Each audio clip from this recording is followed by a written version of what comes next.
Before you give your heart, your time, and your peace to someone, listen carefully to the way he speaks when life does not go his way. Some words sound soft, some even sound honest, but certain phrases carry pressure, blame, control, and emotional confusion. They do not arrive like a warning siren, they arrive like normal conversation. That is why so many people miss them. And by the time they finally see the pattern, they are already tired, second-guessing themselves, and wondering why the relationship feels so heavy. In this video, you are going to hear 5 phrases that should make you stop and look closer. Not because every hard sentence means danger, but because repeated words reveal repeated patterns, and patterns tell the truth. Stay with me, because the last one is so common that many people mistake it for harmless moodiness, when in reality it can slowly destroy your emotional stability from the inside out.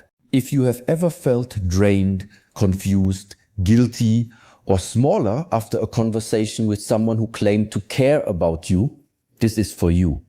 Listen closely. What sounds small at first can become the very thing that steals your peace later.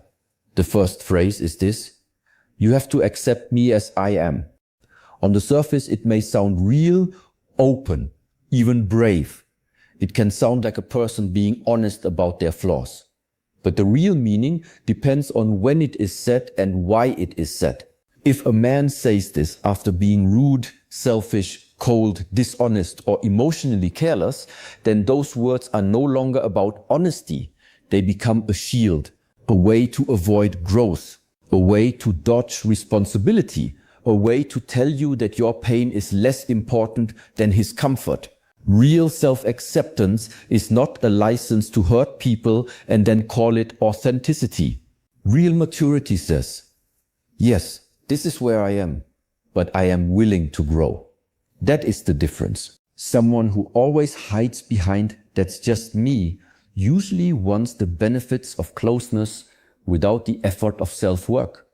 And if you stay too long in that dynamic, something dangerous happens. You become the one adjusting. You become the one understanding, forgiving, waiting, explaining, and carrying the emotional weight of 2 people while he stays exactly where he is. Watch that pattern.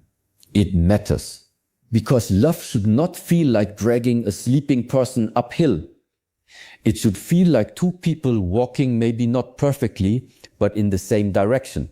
If he uses this phrase to excuse behavior that keeps hurting you, believe what it really means. He may want acceptance without accountability, connection without change, and loyalty without effort. And that road gets exhausting fast. Think about what happens next when you let that sentence pass without questioning it. First, it is one bad habit. Then it becomes a personality trait. Then suddenly every hard conversation ends the same way.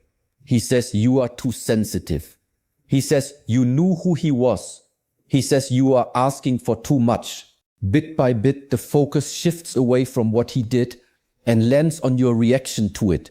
That is how the trap works. It is subtle, it is quiet, and it can make a strong woman start doubting her own standards. But standards are not the problem. Clear boundaries are not cruelty. Wanting honesty, respect, effort, and emotional safety is not asking for perfection.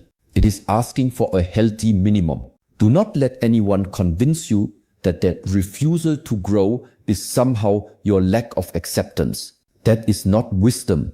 That is emotional laziness wearing the costume of depth. And here is the part many people learn too late. If someone resists healthy change in the beginning, the resistance usually does not shrink over time. It hardens. What was once annoying becomes normal.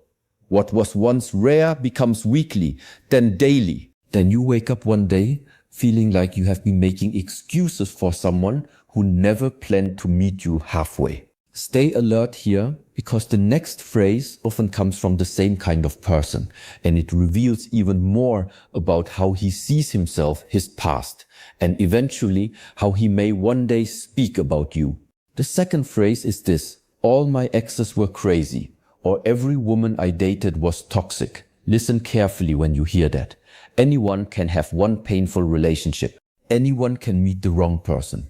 But when a man paints every past partner as the villain and himself as the innocent survivor every single time, that is not just bad luck. That is a pattern worth watching. It often reveals a person who has learned how to tell a story that protects his ego while hiding his role in the damage. He may speak with passion. He may sound hurt. He may even seem believable.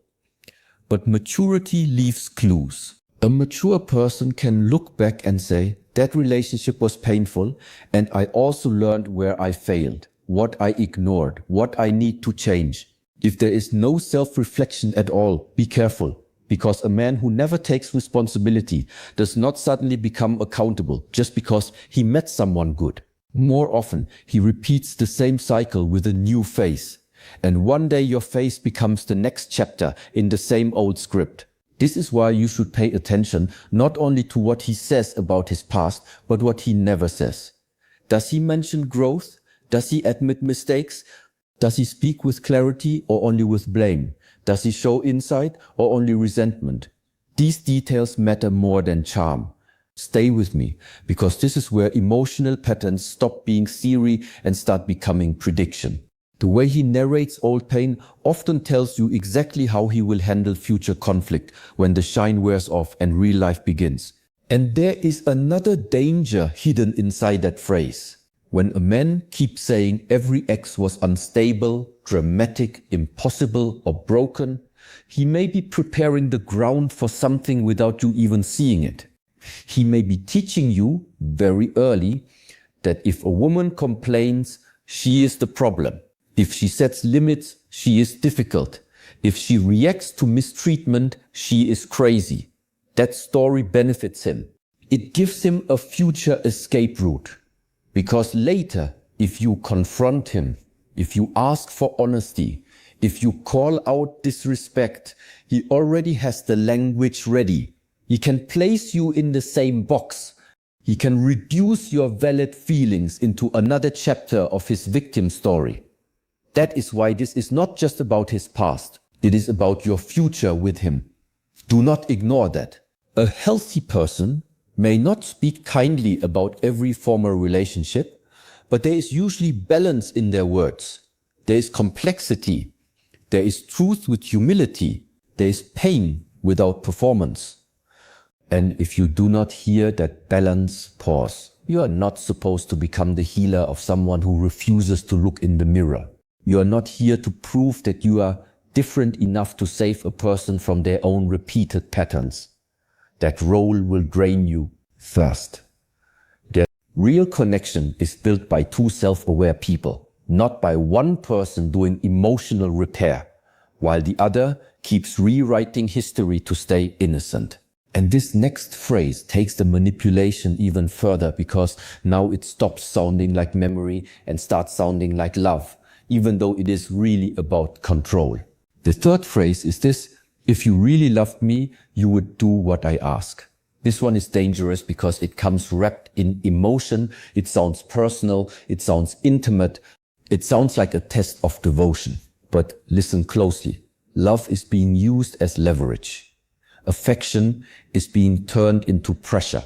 Instead of respecting your freedom, he is trying to make your love prove itself through obedience. That is not closeness. That is emotional blackmail. And many people fall into it because they do not want to seem cold, selfish, or difficult. So they bend. Just once, they tell themselves, just to keep the peace, just to avoid the fight. But manipulation grows through small permissions. What begins as one uncomfortable compromise can become a whole relationship built on guilt. First, it is your time, then your space, then your voice, then your right to say no without being punished emotionally. Watch how quickly that happens. A healthy request leaves room for your answer. A manipulative request punishes you for not giving the answer he wants. That is the difference you must never forget. Someone who truly cares about you may express a need, may ask, may hope, may even feel disappointed. but they do not twist your love into a weapon against you. They do not use guilt to break your boundaries. And if they do, do not call it passion. Do not call it intensity. Call it what it is. An attempt to control your choices by making you feel like saying no means you do not care. That is not romance. That is pressure with a pretty mask. Now imagine what happens if this phrase becomes normal. You start editing yourself before he even speaks. You begin asking, will this upset him, before asking, is this right for me? That is how emotional freedom gets lost. Not in one dramatic moment, but in quiet daily surrender.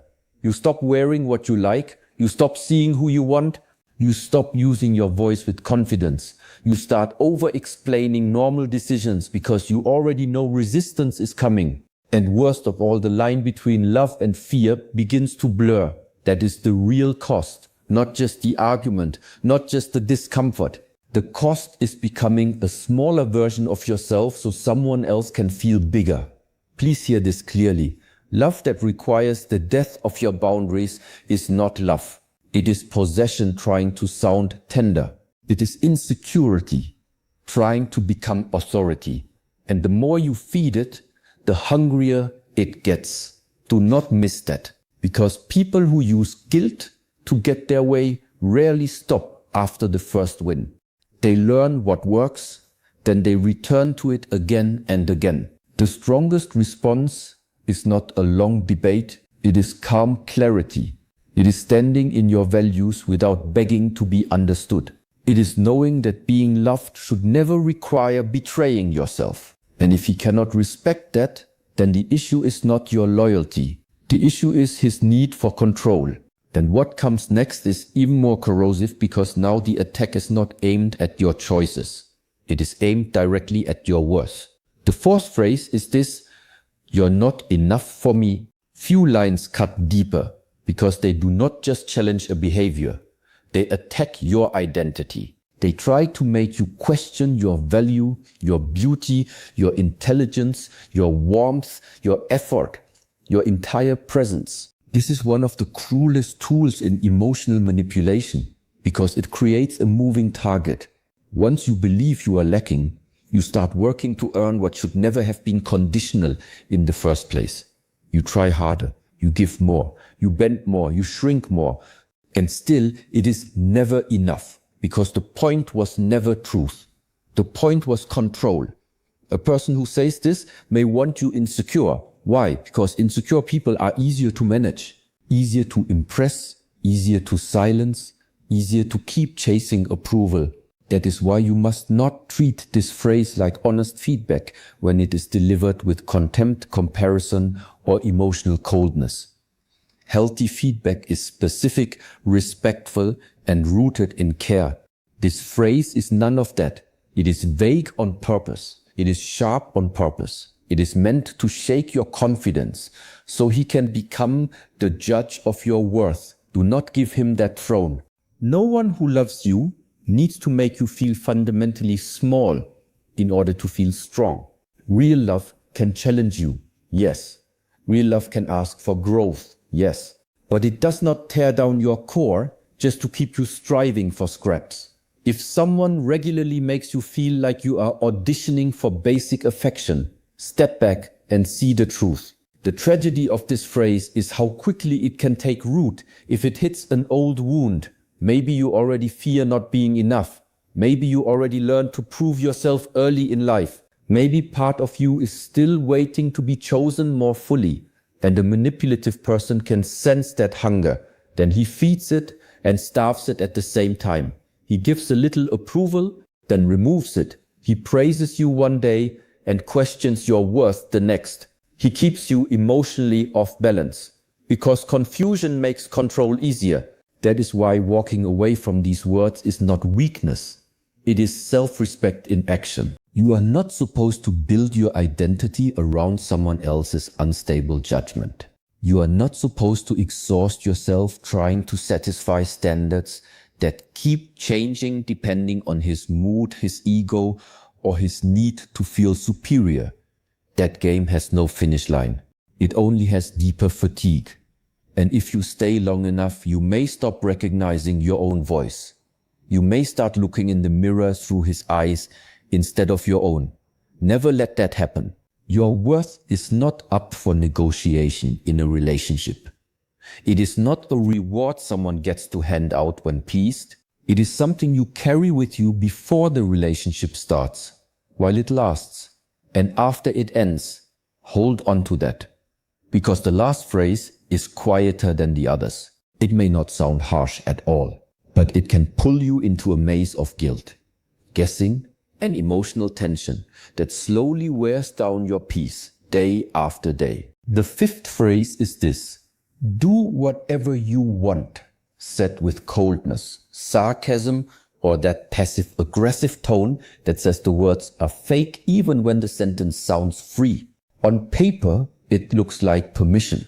In real life, it is often a trap. He is not releasing control. He is stepping back so you walk forward into guilt. He wants you to feel the weight of his displeasure without him having to state his feelings clearly.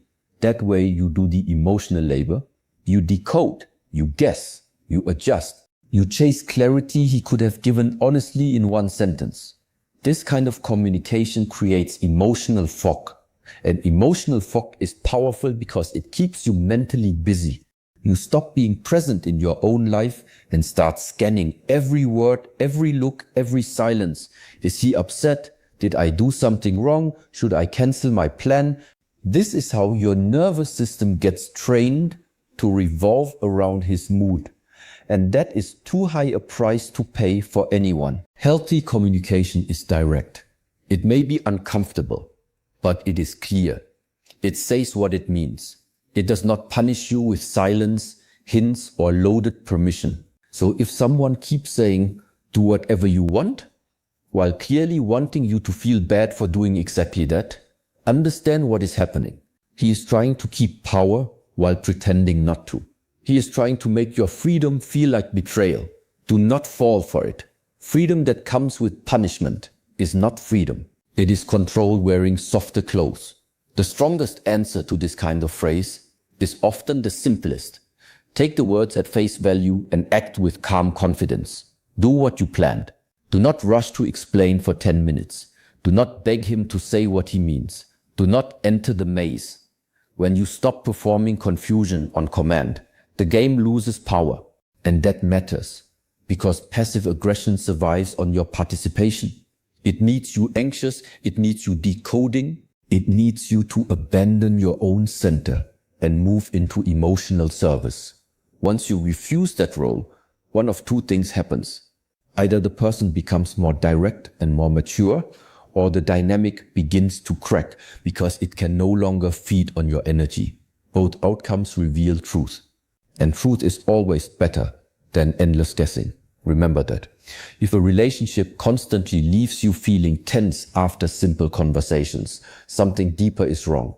Love should not make you feel like every sentence has a hidden blade. Love should not force you to become a detective. Love should not train you to fear your own choices. It should create room for honesty, room for differences, room for calm disagreement, without hidden punishment. If that room does not exist, then what you are calling love may actually be emotional instability with good moments mixed in. And good moments are not enough when the pattern keeps stealing your peace. Stay with me, because now we need to pull all of this together and talk about what these phrases really have in common beneath the surface. At the deepest level, all 5 phrases point to the same problem. They shift responsibility away from the speaker and place pressure on you. Accept me as I am can mean accept my refusal to grow. All my exes were toxic can mean I do not want to face my part. If you loved me, you would do it can mean your boundaries offend my control. You're not enough can mean I want you chasing my approval. Do whatever you want can mean I want you punished without me saying it openly. Different words, same pattern. The pattern is this: confusion, blame, guilt, ego protection, and emotional power games. Once you see that, you stop reacting only to the sentence and start reading the behavior behind it. And that changes everything, because people can say beautiful things and still create ugly dynamics. They can sound deep and still be emotionally immature. They can sound wounded and still be manipulative. This is why you must learn to trust patterns over promises, consistency over chemistry, and clarity over charm. Charm can pull you in. Clarity keeps you safe. And if you needed a sign to stop excusing behavior that keeps disturbing your peace, let this be that sign. You are not asking for too much when you ask for directness, accountability, and respect. You are asking for the foundation of something real. Without those things, connection becomes performance. And performance is exhausting. Very exhausting. The more awake you become to these patterns, the less likely you are to stay where your spirit has to fight just to breathe. But let's go one level deeper, because recognizing a phrase is only the first step. The harder part is recognizing what happens inside you when you hear it. Do you instantly defend him? Do you minimize what he said? Do you tell yourself he did not mean it like that? Do you rush to understand him while ignoring how the moment made you feel? That inner response matters a lot, because people who end up trapped in unhealthy dynamics are not always weak. Many are kind, patient, loyal, and hopeful. They see potential. They remember the good days. They want to be fair. Those qualities are beautiful, but in the wrong relationship, they can be used against you. Kindness without boundaries becomes self-betrayal. Patience without truth becomes denial. Loyalty without discernment becomes a cage. So if any part of this feels familiar, do not shame yourself. Just get honest. Honesty is where freedom begins. Say the real thing. That sentence hurt me. That pattern is repeating. I do not feel safe being fully myself here. I am carrying too much of this relationship alone. Those truths may be uncomfortable, but they are clean. And clean truth is better than pretty confusion. Always. The moment you stop decorating the red flags is the moment your mind starts clearing. Then you can make decisions from self-respect instead of fear, chemistry, or fantasy. And that shift changes the whole future of your life, not just your dating life. Because once you protect your peace, you stop negotiating with what keeps breaking it. So what should you do when you hear these phrases in real life? First, pause. Do not react from shock. Do not rush to prove yourself. Silence can be powerful. Let the words land. Let the pattern reveal itself. Then look at the full picture. Is this a rare bad moment followed by sincere accountability and change? Or is this part of a repeated cycle where you are always the one absorbing the damage? Ask simple questions. What do you mean by that? Can you say that directly? What responsibility do you take in this? Why does my boundary upset you? You do not need a dramatic speech. You need clarity. And watch what happens when you ask for it. A mature person may get uncomfortable, but they will stay present. A manipulative person will often deflect, blame, mock, shut down, twist the topic, or make you feel guilty for even asking. That response tells you almost everything. Then comes the hardest part, believing what you see, not what you hope, not what he said on his best day, what you consistently see. If the pattern keeps returning, stop trying to love someone into emotional maturity. That is not your job. You cannot heal someone who uses your empathy as a resource while refusing to do their own work. You can care about someone and still walk away. You can feel love and still choose distance. You can understand their pain and still refuse to become the place where that pain keeps landing. That is not cruelty, that is wisdom. And one more thing. Walking away is not always physical at first. Sometimes it begins emotionally. It begins the moment you stop handing over authority for your self-worth. It begins when you stop explaining your boundaries like they need permission. It begins when you stop shrinking to preserve a connection that is costing you your center. It begins when you decide that peace is not boring, Clarity is not cold and respect is not optional. That inner walkaway matters even before the outer one. Because once your mind wakes up, manipulation stops feeling romantic. Drama stops feeling deep. Confusion stops feeling normal. And the things you used to chase start looking exactly like what they were. Stress with a love label on it. Do not wait until you are completely drained to honor what your intuition has been whispering. If a person keeps speaking in ways that make you feel guilty for having needs, ashamed for having limits, or uncertain about your own worth, take that seriously. Your future self will thank you for every red flag you stop decorating and every pattern you stop excusing. Peace is not something you find after the damage. Often peace is something you protect before the damage grows.